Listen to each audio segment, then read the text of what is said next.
Bütün bunlar bir yana, mən hərdən düşünürəm ki, Allah həqiqətənmi varmı? Çünki mənim Allaha olan imanım etdiyim yaxşı şeylərlə yox, etmədiyim pisliklərlə ölçülür. Mən yaradana olan inancımı yaxşı əməlimlə yox, qarşısını aldığım, etmədiyim pisliklərlə göstərmişəm. Bəzən elə şeylər etmək istəyirdim ki, bunu sırf Allahın qorxusundan etmirdim. Düzdür, etmək istədiyim o şeylər riskli idi, mənə ziyan vura bilərdi, elə vurardı da. Amma beynim elə bir nöqtəyə gəlib dilənirdi ki, orada mənə yeganə mane olan şey Allah olurdu. Daha doğrusu onun cəzası. Misal üçün, başıma bir müddət əvvəl çox bərbad bir oyun açıldı. Mən Allahdan qorxub qisas ala bilmirdim. Çünki daxilən tam haqlı değildim. Düşünürdüm ki, əgər o adamdan qisas alacağamsa, gərək Allah da mənim günahlarımın əvəzini məndən çıxsın. Çünki mən də günahkar idim. Həm də o adamın tam olaraq günahkar olub olmadığını da bilmirdim. Yəni Allah bir çox məsələlərdə mən həmlə etmək, vurmaq istəyəndə tormoza çevrilir. İndi kimsə deyə bilər ki, sən onsuz da o əməli qorxudan etməmisənsə, deməli içdən onsuz da etmisən, artıq sən pissən. Amma məsələ bunda deyil. Məsələ ondadır ki, əgər Allah yoxdursa, yaradan yoxdursa və hər şey təsadüfdürsə, onda sənin başına bəla gətirənin əməli də təsadüfdür. Elə sənin alacağın qisas da, qisas da. Təsadüflər dünyasında heç kim günahkar deyil. Sadəcə təsadüfdən yaranan zərurətlər var.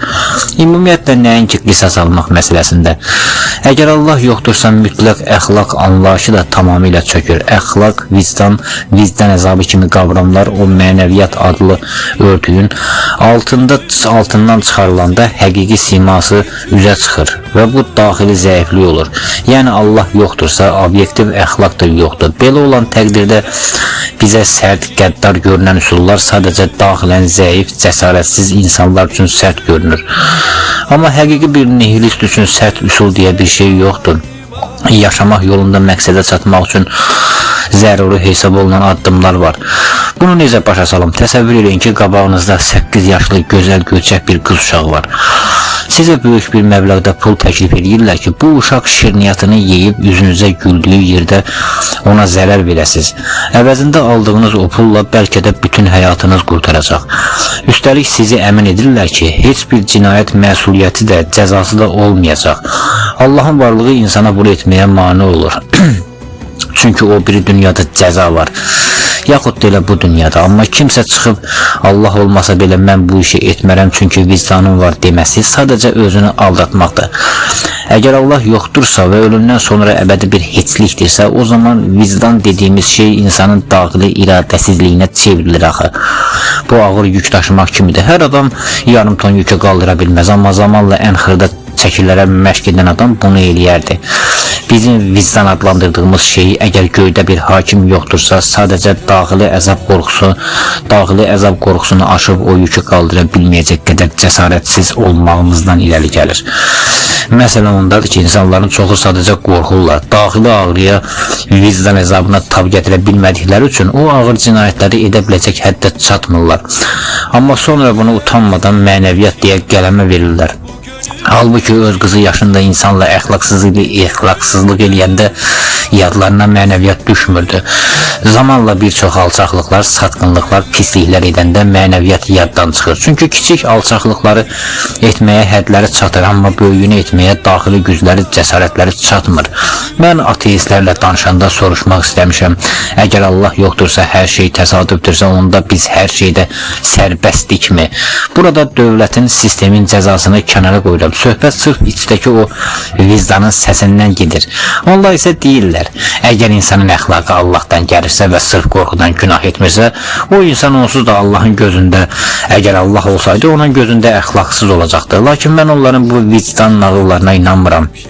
Çünki Allah yoxdursa, əxlaq sadəcə mənim daxili zəifliyimdir və bütün zəifliklərimi gücləndirməli olduğum kimi o daxili ağrıya da qalib gəlib, hətta körpə qızlara qıyacaq qədər iradə göstərə bilərəm. Əgər Allah yoxdursa və sən yenə də əxlaqlı qalırsansa, sən sadəcə daxili ağrıdan qaçan, öz iradəsini məşq etdirməyən bir zəifsən. Amma həqiqətənmi Allah var? Mənim Allah'a axtarmağım əslində etdiyim və ya edəcəyim hər şeyə bir məna vermək istəyimdir. Çünki Allah varsa çəkdiyim bu əzabın da, imkansızlığın da qarşısını aldığım pisliyin də bir mənası var deməkdir. Və bu varlıq məsələsi məni gecə-gündüz daxilən də didib dağıdırdı. İnsanlar üçün Allah inancı bilirsiniz nəyə bənzəyir?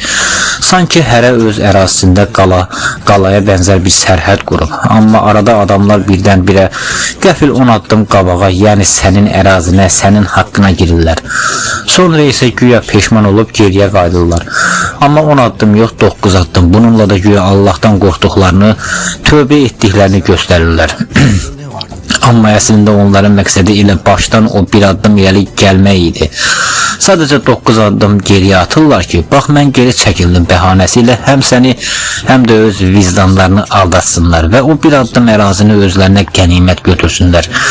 Yəni Allah çoxları üçün sırf vicdanı aldatmaq üsuludur. İnsanlar bu üsulla təkcə bizi yox, elə öz daxillərindəki o səsi aldatmaq üçün istifadə edirlər. Hamı bir xeyli qabağa gedir. Hər dəfə irəli gedəndən sonra arxaya qayıdır. Lakin hər dəfə bir addım daha az geri çəkilir.